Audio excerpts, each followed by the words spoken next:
Hey YouTube, this is Ice Storm here, and some of y'all wanted a follow-up video on my intake here that I had installed on my 97 Altima, and so today we'll be going through that and the installation process and some of the bullcrap that went with it. Look here, look.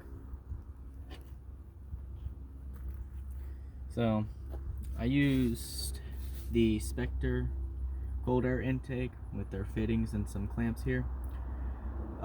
This right here is my mass airflow sensor, which posed a problem with how it fit right here. You see right here, and so it wouldn't fit properly.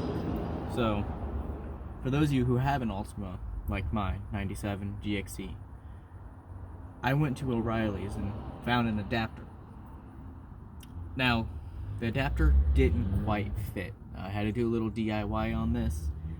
All you need is just a file. It's pretty cheap aluminum. I mean, it does the job. So you just kind of file some of the screw holes here, get it to fit right. You know, screw it in, make sure you have some washers and bolts.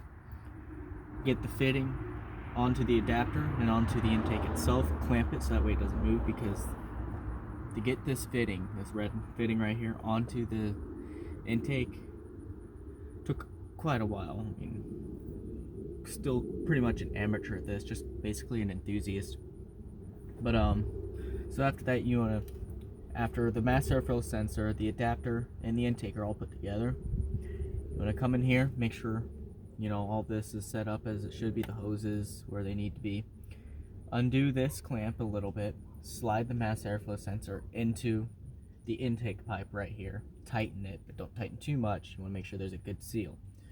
And then you can just plug in your mass airflow sensor right here. And how it was installed was pretty easy. Just got to make sure you keep it clean, and like I do, just don't have a lot of time. But for those of you who wanted that follow-up video, there you are. Sorry it took so long.